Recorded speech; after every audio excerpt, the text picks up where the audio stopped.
İnnel hamdelellah nahmaduhu ve nestaînuhu ve nestağfiruhu ve na'ûzu billahi min şurûri enfusina ve min seyyiâti a'mâlina men yehdihillahu felâ mudille leh ve men yudlil felâ hâdiye leh. Eşhedü en la ilahe illallah vahdehu la şerîke leh ve eşhedü enne Muhammeden abduhu ve rasuluhu sallallahu ve sellem aleyhi ve ala alihi ve sahbihi ecmain. Əmmə bə'd. Değerli müsəlmanlar, silsəfi dərslərimizə davam edirik. İmam Buxari Rahimallahın Əl-Cami'us Sahih, yəni Tam Səhih adlı kitabını davam edəcəyik, oxuyacaq. Biz keçən dəfə 37-ci fəsildə qalmışdıq və 37-ci fəsil belədir. Bəbu suali Cibrilən Nəbiyyə sallallahu aleyhi və səlləm anil imani vəl islami vəl ihsani və ilmi səati və bəyanin Nəbiyyə sallallahu aleyhi və səlləm ləhu. İmam Buxari Rahimullah buyurur ki, Cəbrailin Peyğəmbərdən sallallahu aleyhi və səlləmdən iman, İslam, ihsan, qiyamətin baş vermə vaxtı haqqında soruşması və Peyğəmbərin sallallahu aleyhi və səlləmin bunlar barəsində ona bəyan etmə fəsili.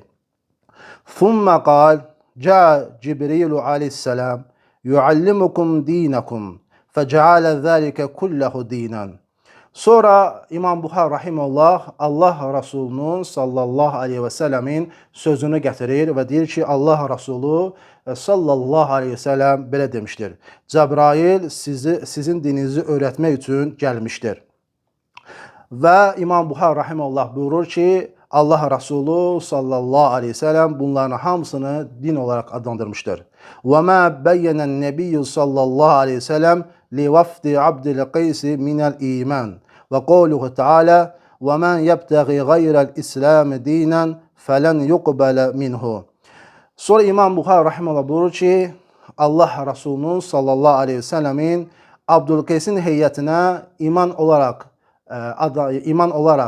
bəyan etdikləri və sonra bu ucu Allahın bu sözünü gətirir ki, kim İslamdan başqa din axtararsa, əsla o din ondan qəbul olmaz.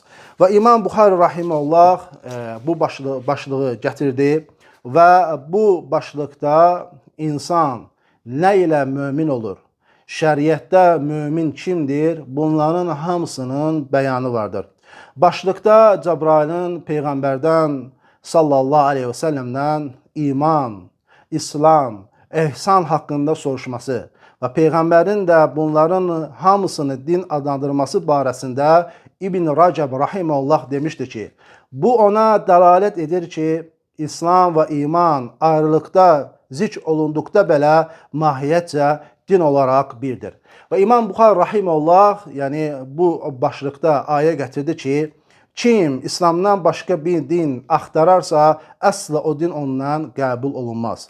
İbn Hüseymin rahmetullah aleyhi İmam Buxarinin bu hədisində, şərhində, İmam Buxarinin bu əsərin şərhində demişdir ki, kim İslamdan başqa din axtararsa, əsla o din ondan qəbul olmaz. Çünki İslam özündən əvvəlki olan bütün dinləri nəsx etmişdir, ləğv etmişdir. Və kim iddia edərsə ki, Allah İslamdan başqa dinləri qəbul edir. Allah İslamdan başqa dinləri qəbul edir. Yəni, kim desə ki, Hristiyan dini də Allah qəbul edir, Yahudiləri də Allah qəbul edir. Yəni, İslamdan başqa dinləri də hörmət eləmək lazımdır. Çünki Allah Hristiyanları da qəbul edir. Onlar da sizin kimi insanlardır, onlar ibadət edir. Allah da onların ibadətlərini qəbul edir. Yahudilər də sizin kimi insandır, onların ibadətləri var. Onların ibadətlərini Allah qəbul edir. Yəni, İslamdan başqa dinləri Allah qəbul edir sözünü kim iddia edərsə, İbn Hüseyin Rahimullah buyurur ki, o Allahı və Rasulunu təkzib etmişdir və dindən çıxmışdır. Ona görə də insan bilməlidir ki, bu şeylər çox təhlükəlidir. Yəni Allah İslamdan başqa heç bir dini qəbul etmir, yalnız İslamı qəbul edir.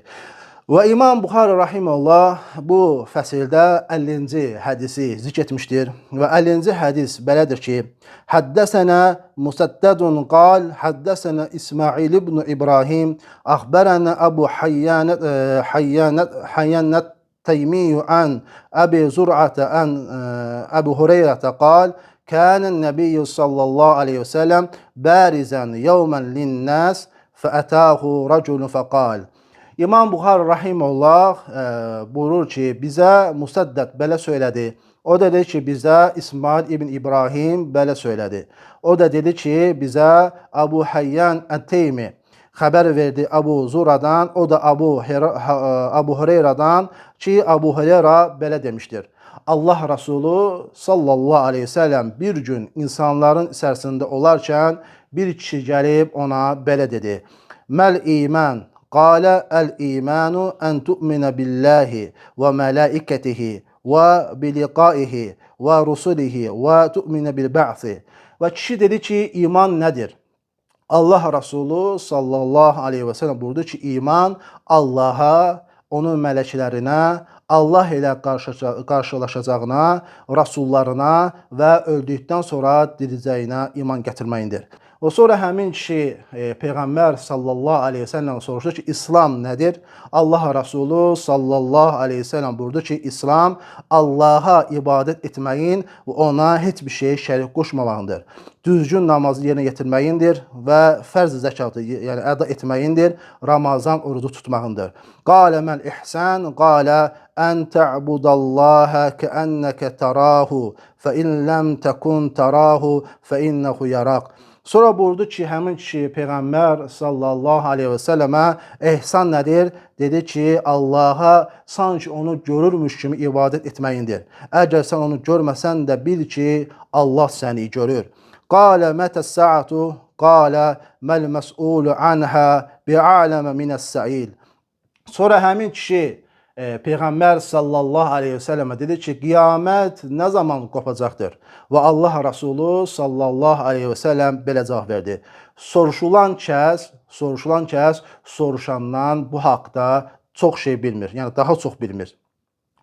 Və səuxbiruka an əşratihə. İzə vələdətil əmətu rabbəhə və izə tatavələ ru'atul ibilil buhmi fil bunyan. Sonra Allah Resulü sallallahu aleyhi və səlləm həmin şey dedi ki, mən sənə qiyamətin alamətləri barəsində xəbər verəcəyəm. Əgər kəniz öz ağasını dünyaya gətirdiyi zaman və qara dəvələri otaran çobanlar bir-birləri ilə hündür binaları yarışdıqları zaman qiyamət qopacaqdır. Fi xamsin la ya'lemuhunna illallah. Dedi ki, qiyamətinin qopmasını yalnız Allahın bildiyi 5 şeydir. Thumma talən nəbiyyü sallallahu aleyhi ve sellem innallaha innehu ilmus saati. Sonra Allah Resulü sallallahu aleyhi ve sellem bu ayəni oxudu. Həqiqətən də Allah, yəni həqiqətən də qiyamətin qopma vaxtını yalnız Allah bilir. Thumma adbara faqala rudduhu falam yaraw şey'a. Sonra həmin kişi Peyğəmbər sallallahu aleyhi ve sellemdən ayrıldı, onun yanından getdi və Peyğəmbər sallallahu aleyhi ve sellem sahabələrinə dedi ki, həmin kişini geri qaytarın. Və həmin sahabələr də geri baxdıqda heç bir şey görmədilər, həmin kişini görmədilər. Və qalə həzə Cibrilu cə yuallimun nəsə dinəhum. Və Allah Resulü sallallahu aleyhi və səlləm buyurdu ki, bu Cəbrail idi, insanlara dinini öyrətmə gəlmişdir.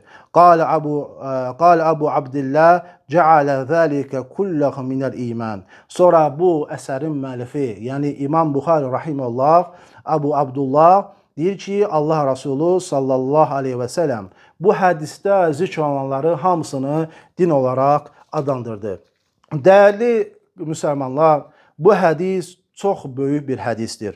Özündə zahiri və batini əməlləri cəm etmişdir. Və şəriət elmləri hamısı bu dinə, yəni bu hədisə qayıdır. Bu hədis hətta sünnənin anası adlandırmışdır.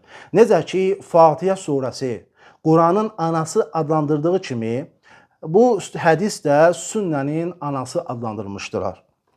Bu hədisdə gəldi ki, Peyğəmbər sallallahu aleyhi ve sellem bir gün insanlar arasında olarkən yanına bir kişi gəldi və dedi ki, iman nədir? Bu sahabənin burada sözü deməsi ki, Peyğəmbər sallallahu aleyhi ve sellem insanlar içərisində olarkən, bu onu göstərir ki, alim də, elm tələbəsi də daim insanlar içərisində olmalıdır və həmçinin də insanlar içərisində də uza bir məkanda, oturacaqda və yaxud bir divanda otura bilər insanlar içərisində və həmçinin də Allah Rasulü sallallahu aleyhi və səlləm digər hədislərində sahabələrinə məndən soruşun, yəni din barəsində məndən soruşun demişdir. Bu da həmçinin də onu göstərir ki, elm tələbəsi, alim, yəni insanlara, alim öz tələbələrinə din barədə məndən soruşun deməsi də icazəlidir. Sonra həmin kişi, hansı ki Peyğəmbər sallallahu aleyhi və səlləm yanına gəldi, iman nədir soruşdu. Lakin bu adamın vəsfi qeyd olunmadı ki, bu insanın vəsfi nədir. Lakin digər hədisdə, yəni Müslimin rivayet etdiyi hədisdə bunun həmin kişinin vəsfi, yəni qeyd olunmuşdur. Ömər radiyallahu anhu bu kişinin vəsfini bizə bildirmişdir. Ömər radiyallahu anhu demişdir ki, həmin adam yanımıza düm ağ paltarlı, zil qara saçlı olaraq gəlmişdir. Üzərində heç bir səfər əlamətləri yox idi.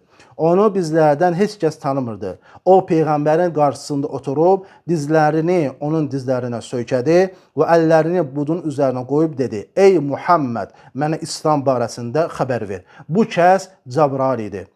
Bu kəs. Bu, həmin kişi nədir? Cəbrail idi. Və həmin Cəbrail, yəni kişi formasına yəni daxil olaraq Peyğəmbər sallallahu aleyhi ve sellem yanına gəlmişdi, sahabələr də onun yanındaydı. Və bu hədisdən fayda çıxır ki, dəyərli müsəlmanlar, mələklər insan surətinə daxil ola bilirlər. Mələklər insan surətinə daxil ola bilirlər. Həmçinin də bu hədisdən, bu hissədən yəni fayda o çıxır ki, insanın yəni ağ paltar geyinməsinin bəyənilməsi. Çünki Cəbrail Allah Rasulü sallallahu aleyhi ve sellem yanına yəni ağ paltarda gəlmişdir və təmiz paltarda gəlmişdir. Həmçinin də buradan fayda çıxır alimin təvəkkül olması, elm tələbəsinin təvəkkül olması. Çünki yəni sual verənlərin sərtliyinin keçməsi. Çünki Cəbrail aleyhissalam Peyğəmbər sallallahu aleyhi ve sellem yanına gəldi və əlini onun buduna qoydu və mücərrəd olaraq onun adı ilə müraciət etdi. Dedi, ey Muhammed. Və bu da onu göstərir ki, yəni elm tələbəsi, alim, yəni sual verənlərin sərtliyinə nə etməlidir? Keçməlidir. Və Cəbrailin yəni bildiyi halda bu şeyləri soruşması dəlalət edir ki, bir insan da bir məsələni bildiyi halda alimdən və elm tələbəsindən soruşa bilər. Yox ki, onu öyrənmək üçün. Yəni, əgər yanında olan insanların da onu öyrənməsi üçün, bilməsi üçün bildiyi şeyi alimdən və elm tələbəsindən soruşa bilər. Həmçinin də burada sahabələrin fəziyyəti vardır. Çünki sahabələr Cəbrail aleyhissalamı gördülər. Baxmayaraq ki, Cəbraili öz surətində görmədilər, lakin yəni insan surətində gördülər. Lakin bu da onların fəzilətinə dəlalət edir.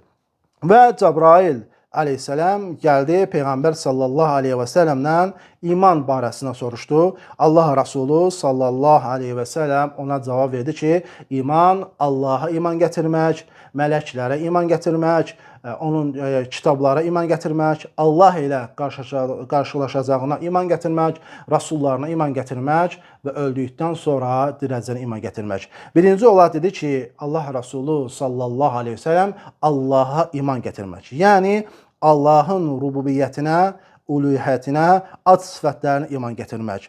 Çünki insanın üzərinə vacib olan nədir? Tövhiddir. Allahı həm Rəbbinin feillərində, həm də insan öz feillərində Allahı təkləşdirmək. Bu, qulun üzərinə ən vacib olan məsələlərdən, yəni tövhid insana ən vacib olan şeylərdəndir.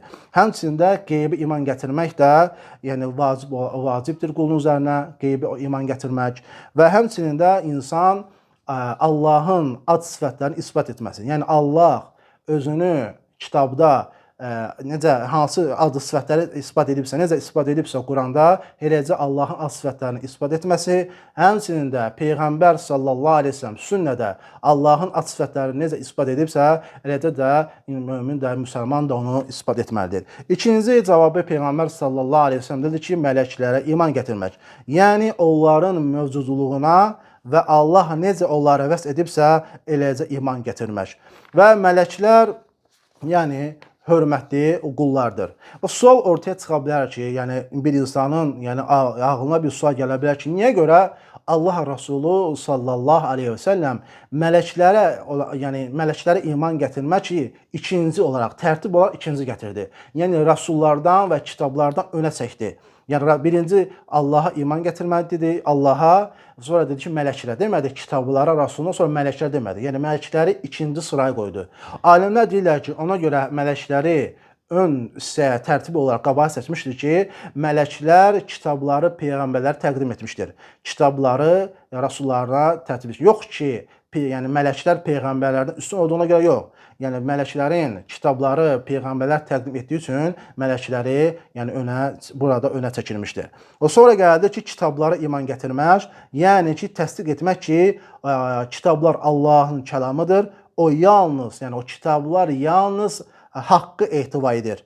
Bütün kitablara, yəni edilmiş kitablar iman gətirmək də burada daxildir. Yəni insan desə ki, mən İncilə iman gətirirəm, Tövrata iman gətirmirəm və yaxud da Tövrata iman gətirirəm, Zabura iman gətirmirəm, bu imanın ziddidir, bu düzgün deyildir və insan bütün endirilmiş kitablara iman gətirməlidir. Və sonra Allah Rasulü sallallahu aleyhi və səlləm həmçinin də cavabını dedi ki, onunla qarşılaşmağa iman gətirmək, yəni Allah ilə qarşılaşmağa iman gətirmək, yəni qulun hesabat çəkilməsinə iman gətirmək. Necə ki, Uca Allah öz kitabında İnşiqaq surəsinin 6-cı ayəsində buyurur ki, Ya eyyuhəl insanu innəkə kədihun ilə rabbikə kədhən fəmulaqih. Buyurmuşdur ki, Uca Allah, ey insan, sən səy göstərib Rəbbinə tərəf can atırsan, sən onunla qarşılaşacaqsan. Və alimlər demişlər ki, bu ayədə qəsd Allahı görməkdir. Bu da haqdır. Yəni əhlüsünnə etiqad edir ki, yəni insanlar, möminlər Allahı görəcəklər. Bu imanın qaydalarındandır və əhlüsünnənin əqidəsidir. Yəni Allahı görmək, yəni görməsini etiqad etmək bu əhlüsünnənin yəni imanda qoyduğu qaydalardandır. Həmçində sonra gəldi ki, rəsullara iman gətirmək. Yəni bütün rəsullara, bütün peyğəmbərlərə iman gətirmək istər o rəsulların, o peyğəmbərlərin istər adları Quranda zikr olunsun, istər də onların adları zikr olunmasın. Yəni bütün peyğəmbərlərə iman gətirmək. Demək ki, mən Musaya iman gətirirəm, İsa'ya iman gətirmirəm və yaxud da İsa'nı qəbul edirəm, mən Nuhu qəbul etmirəm. Bu da yanlışdır, yəni imana ziddir və insan bütün peyğəmbərlərə, bütün rəsullara nə etməlidir? İman gətirməlidir. Və sonra gəldi ki, öldükdən sonra diriləcəyinə iman gətirmək. Bu da imanın rukunlarındandır. Kim buna iman gətirməzsə, uca Allaha küfr etmişdir. Və sual ortaya çıxa bilər ki, axı bu hədisdə qədərin xeyrinə və şərrinə iman gətirmək kiçik olunmadı. Çünki digər hədisdə iman nədir dedikdə Allah Rasulü sallallahu aleyhi və səlləm qədərə, yəni xeyrinə və şərri iman gətirməyi də zikr etmişdir. Alimlər demişlər ki, bu qədərə iman Allaha iman gətirmənin içərisinə daxil olmuşdur. Allaha iman gətirməsinə daxil olmuşdur. Yəni bu hədisdə, bizim zikr etdiyimiz hədisdəki olan bu qədərə iman Allahın iman gətirməsinə daxil olmuşdur. Qəzə də Allahın feillərindəndir.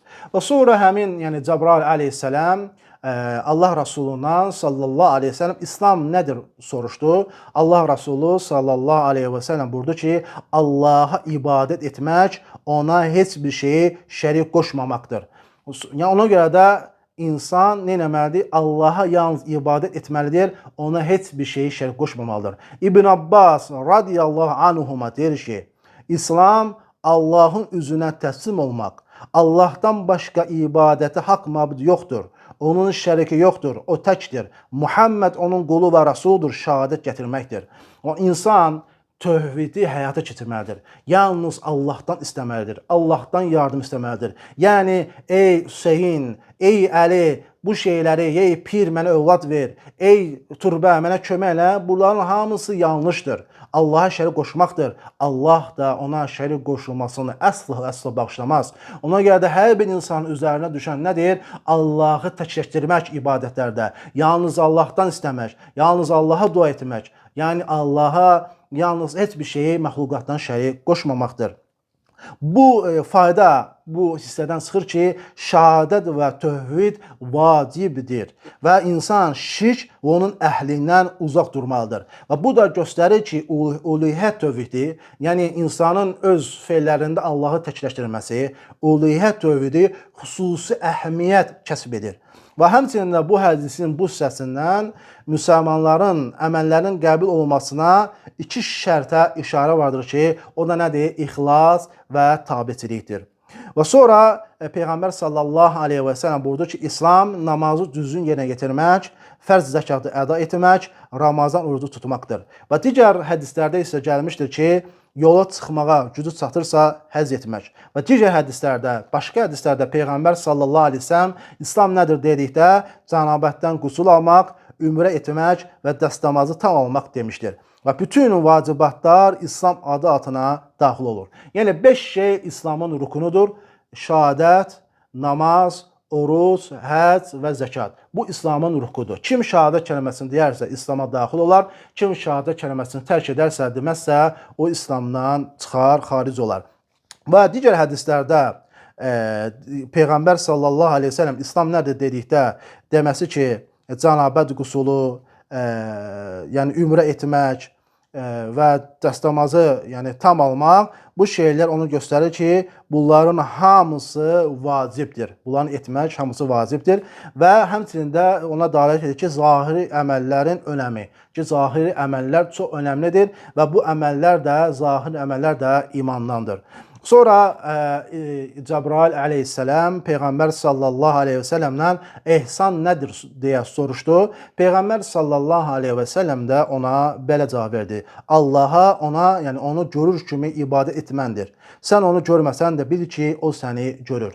İbn Ömər radiyallahu anhuma demişdir ki, ey Umeyyə, mən bilmirəm bu gündən sonra səninlə qarşılaşacağıq yoxsa yox. Rabbinlə qarşılaşacağın günə qədər sanki Allahı görür kimi ibadət et və qorx. Həmçində Səid ibn İsmail demişdir ki, İxlasın doğruluğu odur ki, məxluqatı unudub davamlı xaliqə nəzər yetirməkdir. Subhanallah, çox gözəl cümlədir, dəyərli müsəlmanlar. Ki, məxluqatı unudub davamlı şəkildə xaliqə nəzər yetirməkdir. İnsan daima düşünməlidir ki, o Rabbinin qarşısındadır. İnsan ticarət edəndə də, alanda da, satanda da, məsciddə də, evdə də, hər bir yerdə insan düşünməlidir ki, mən Rabbimin qarşısındayım. Bu ixlasa çox əcaib təsiri vardır. İnsan yəni düşünsə ki, mən Rabbimin qarşısındayam, Rabbim məni görür və insan özünü düzəldəcəkdir. Həmçində xüsusilə də namazda. İnsan namazı qıldıqda düşünməlidir ki, mən Rabbimin qarşısındayam, Rabbim məni görür və insan o namazı sanki axırıncı, sonuncu vidalaşmış şəkildə namazı qılmalıdır. Və bu namaz məni ya cənnətə salacaq, ya da ki, məni cəhənnəmə salacaq. O insan Rabbinə, yəni bu cürünə ibadət etməlidir. Həmçində Rahimullah buyurur ki, ixlas qəlbinlə, əməlinlə, elminlə Allahın razını qazanmaq və onun qəzəbindən qorxmaqdır. Və bilmən ki, o səni görür və ona görürmüş kimi ibadət etməndir. İbn Rəcəb Rahimullah deyir ki, qul Allaha bu sifətdə ibadət etməlidir. Ağlına gətirməlidir ki, Allahın qarşısındadır və onu görür. Bu zaman qorxu və təzim ona vacib olacaqdır. Qul onu bacarmasa, Allahın onu gördüyünü bilməlidir. Bu da ona yardım edəcək ki, Allahın nəzərin altındadır, yəni nəzarətindədir, müşahidə altında hiss edib, əməllərini və elminə diqqət edəcək və ixlasına təsir edəcəkdir. Onadır, insan daima nə etməlidir? Bilməlidir ki, Rabbi onu görür, Rabbinin nəzarı altındadır və nə edirsə, heç bir şey Allahdan gizli saxlaya bilməz. Həmçində hədisdə gəldi ki, Cəbrail aleyhissalam soruşdu Peyğəmbər sallallahu aleyhi ve sellemdən ki, qiyamət nə zaman qopacaqdır? Necə ki, Uca Allah Naziyyət surəsində buyurmuşdur ki, ey Peyğəmbər, səndən qiyamətin nə zaman qopacağı barəsində soruşurlar. Sən onu haradan biləsən? Onu kamil bilmək Rabbinə aiddir. Şeyx Abbad, Hafizullah, yəni bizim böyük alimlərimizə olan Şeyx Abbad demişdir ki, Peyğəmbərlərdən çox saylı suallar soruşublar. Sual verənə bəzi əlamətləri ilə cavab vermişdir və sual verənin sualından daha önəmli şeylərə yönətmişdir. Ənəs ibn Malik radiyallahu anhu deyir ki, bir kişi Peyğəmbər sallallahu aleyhi və səlləm yanına gəldi, dedi ki, ey Allahın Rəsulu, qiyamət nə zaman qopacaqdır? Allah Rəsulu sallallahu aleyhi və səlləm həmin kişiyə belə cavab verdi. Sən qiyamət üçün, ya qiyamət günü üçün nə hazırlamısan? Həmin kişi də Allah Rəsulu sallallahu aleyhi və səlləmə belə cavab verdi. Allaha və onun Rəsuluna olan sevgimdən başqa heç bir şey hazırlamamışam. Və Allah Rəsulu sallallahu aleyhi və səlləm buyurdu ki, sən sevdiyin kəslərlə birlikdə olacaqsan. Ona görə insan Allaha olan sevgini, Rəsuluna olan sevgini hər şeydən önə keçirməlidir. Övladından da, yəni canından da, valideynlərinə, yəni insan Allaha və Rəsuluna olan sevgisini hər şeydən önə keçirməlidir. Və hədisdə gəldi ki, Cəbrail aleyhissalam Peyğəmbər sallallahu aleyhi və səlləmdən soruşduqda ki, qiyamət nə zaman qopacaqdır? Allah Rəsulu sallallahu aleyhi və səlləm belə cavab verdi ki, soruşan, sual verilən kəsdən daha yaxşı bilmir. Yəni məxluqların heç bir kəsi, yəni məxluqdan heç kim qiyamətin nə zaman qopacağını bilmir. Hətta təsəvvür edin ki, məxluqatın ən elmlisi olan Muhammed sallallahu aleyhi ve sellem və Cəbrail aleyhissalam belə qiyamətin nə zaman qopacağını bilmir. Çünki Allah bunu gizli tutmuşdur, gizli saxlamışdır. Və hədisdə gəldi ki, amma Peyğəmbər sallallahu aleyhi ve sellem davamında dedi ki, lakin mən sənə qiyamətin alamətlərini xəbər verəcəyəm. Şeyx Abbad Hafizullah, yəni ümmətin böyük alimlərindən deyir ki, qiyamətin iki alaməti var. Böyük və kiçik alamətləri var. Böyük alamətlər günəşin məğribdən çıxması, Dəccalın çıxması və s. və s. Kiçik alamətlər isə zinanın çoxalması, musiqinin halal olması və s. Və bu hədisdə də zikr olunan alamətlər də qiyamətin kiçik alamətləridir. Hədisdə olan alamətlərdən biri Peyğəmbər sallallahu aleyhi və səlləm buyurdu ki, kəniz öz ağasını doğacağı zaman, kəniz öz ağasını dünyaya gətirdiyi zaman qiyamət olacaqdır. İbn Hüseymin rahimehullah bu hədisin şərhində demişdir ki, bu alamətin mənası barəsində 7-dən çox rəy var, yəni mənası barəsində. Yəni bəziləri demişlər ki, İslam genişlənəcək, fəthlər olacaq və kafirlərin qadınları əsir olacaq və o kəniz sahibi üçün övlad dünyaya gətirəcək və övlad böyüyəndə atasına nisbət olduğu üçün həmin övlad anasına nisbətdə onun ağası olacaq, anası isə kəniz olacaq. Bu birinci deyim idi. İkinci deyim isə deyiblər ki, kəniz öz sahibi üçün övlad dünyaya gətirəcək və bu övlad olduqdan sonra sahibi kənizi satacaq və həmin övlad atasının yanında qalacaq və övlad böyüyəcək və sonra həmin övlad bilmədən gedib həmin anasını, yəni kənizi alacaqdır və beləcə kənizin, yəni anasının ağası olacaqdır. Bu ikinci deyimdir. Üçüncü deyimlə isə deyirlər ki, bu məna barəsində ki, yəni bu kəniz sözü burada umumidir. Yəni ümumi olaraq işlədilmişdir. Yəni bu qiyamətin sonunda övladlar anaya qarşı çıxacaqlar, itaat səsi edəcəklər, ananın üzünə ağ olacaqlar, anaya qul kimi davranacaqlar. Sanki övladlar analarının ağasına çevirəcəkdir. Yəni anaya qul kimi baxacaqlar, anaya fikir verməyəcəklər, təhqir edəcəklər, döyəcəklər, anasını saymayacaqlar. Bu kimi qiyamətin sonunda övlad anasının ağasına çevirəcəkdir. Yəni sanki ana kəniz olacaqdır övladına. Və İbn Hüseymin rahimehullah deyir ki, bu rəy daha yaxın olandır. Bu da daha yaxın, Allahu aləm, Allah daha doğrusunu bilir. Həmçinin də hədisdə ikinci əlamət olaraq hədisdə gəlir ki, qara dəvələri oturan çobanlar hündür binalar tikməkdə bir-biri ilə yarışacaqlar. Və başqa rəvayətdə isə gəliblər ki, bu çobanlar barəsində vəsf olaraq ki, onlar ayaqyalın, çılpaq və kasıb olanlar, çobanlar hündür binaları tikməkdə bir-birinə yarışacaqlar. Və bunlar kimlərdir? Və digər hədisdə Peyğəmbər sallallahu aleyhi ve sellemdən soruşublar ki, bunlar kimlərdir? Allah Rəsulu sallallahu aleyhi ve sellem demiş ki, onlar ərəbdir. Onlar ərəbdir. Yəni ərəblər hansı ki, onlar hündür binalarda bir-birinə tikməkdə yarışmaqda, yəni yarışacaqlar bir-birinə. Və sonra hədisdə gəldi ki, qiyamətin qopması və qiyamətin baş verməsi Allahın bildiyi 5 şeydən biridir. Sonra Allah Rəsulu sallallahu aleyhi ve sellem bu ayəni oxudu. Ucu Allah öz kitabında buyurur ki, həqiqətən qiyamət saatı haqqında elm yalnız Allahdadır. yağışı o yağdırır. O bətənlərdə olanı o bilir. Heç kəs sabah nə qazanacağını bilə bilməz. Heç kəs harda öləcəyini bilə bilməz. Və Allah isə şübhəsiz hər şeyi biləndir, hər şeydən xəbərdardır. Və bu 5 şeyi Allah Subhanahu Taala bu 5 şeyi gizli tutmuşdur. Yəni birinci nədir? Qiyamətin baş verməsini, yağışın nə zaman yağacağını, bətənlərdə qızmı, yoxsa oğlan olacaq, yəni bətənlərdə olanı, dördüncü sabah insanın nə qazanacağını, dördüncü insan harda öləcəyini Allah Subhanahu Taala bu 5 şeyi gizli tutmuşdur. Bu gizli tutmuşdur. Və öz kitabında uca Allah bu 5 şeyə nə demişdir? Məfatihul qeyb.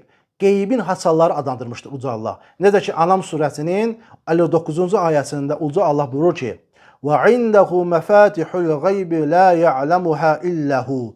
Uca Allah buyurur ki, qeybin haçalları Allahın yanındadır. Onları yalnız o bilir. Bunları, yəni bu 5 şeyi nə Rasul, nə mələk və heç bir məxluqatdan heç kəs bilə bilməz. Kim iddia edərsə ki, bunları kimsə bilir, o Allaha iftira atmış olar. Qeybin haçalları, yəni Allah Subhanahu taala bu 5 şeyi, yəni qeybin haçalları adlandırmışdır. Ona görə ki, qeybin haçaları adlandırmışdır ki, qiyamət saatı, qiyamət günün hasarı, yağışın yağması, yer həyatının hasarı, bətənlərdə olanı bilmək, məxluqatın həyatının hasarı, hər kəs nə qazanacağını bilməsi, yəni ruzunun hasarı, kim harda öləcəyini bilmək, hər insanın ayaqda olmasının hasarıdır. Və həmçinin də hədisdə gəldi ki, həmin kişi Peyğəmbər sallallahu aleyhi ve sellemdən ayrıldı, yəni dönüb getdi və Peyğəmbər sallallahu aleyhi ve sellem onu geri qaytarın deyə buyurdu sahabələrinə. Sahabələr də geri baxanda heç nə görmədilər. Və digər rivayətdə gəlir ki, 3 gündən sonra Peyğəmbər sallallahu aleyhi ve sellem Ömər radiyallahu anhu belə demişdir: "Ey Ömər, bilirsənmi o sualı verən kim idi?" Ömər radiyallahu anhu dedi ki, Allah və Rasulu daha yaxşı bilir. Və Şeyx Abbad Hafizullah demişdir ki, bu Peyğəmbər sallallahu aleyhi ve sellemin həmin an deməsi ilə və 3 gün sonra Ömərə deməsi arasında heç bir ziddiyyət yoxdur. Ola bilsin ki, Ömər radiyallahu anhunun, yəni o Peyğəmbər sallallahu aleyhi ve sellem həmin vaxt dedikdə sahabələrə Ömər orada olmayıb, ola bilsin ki, oradan ayrılmışdır. Həmçində Peyğəmbər sallallahu aleyhi ve sellem sonunda deyir ki, bu Cəbrail idi, insanlara dinlərini öyrətmək üçün gəlmişdir. Bu Cəbrail idi, insanlara dinlərini öyrətmək üçün gəlmişdir. Allah Rasulü sallallahu aleyhi ve sellem bu sualı elm və öyrətmək adlandırdı. Çünki insanlar bu barədə soruşmamışdılar və Cəbrail aleyhisselam da istədi ki, insanlar bunları öyrənsinlər. Və bu hədis, dəyərli müsəlmanlar, çox əzəmətli bir hədisdir. Dinin bilinməsinin əsasıdır. Və Peyğəmbər sallallahu aleyhi ve sellemə də bu görsənir ki, qısa kəlmələrlə geniş əhatə olan sözlər verilmişdir. Və bu həmçinin hədis onu göstərir ki, din vəhiydən və nasdan götürülür. Və din havadan, nəfs istəkdən və rəylərdən götürülmür və burada dərsimizi tamamlanırıq və Allah Subhanahu və Teala dua edirəm ki, bu dərsimi hər bir qardaş bacıma faydalı etsin və inşallah digər dərslərimizə, digər fəsilləri və digər hədisləri oxuyacaq. Subhanakallahumma bihamdik. Əşhədu ən la ilahe illə ənt. Əstəğfiruka və etûbu ileyk.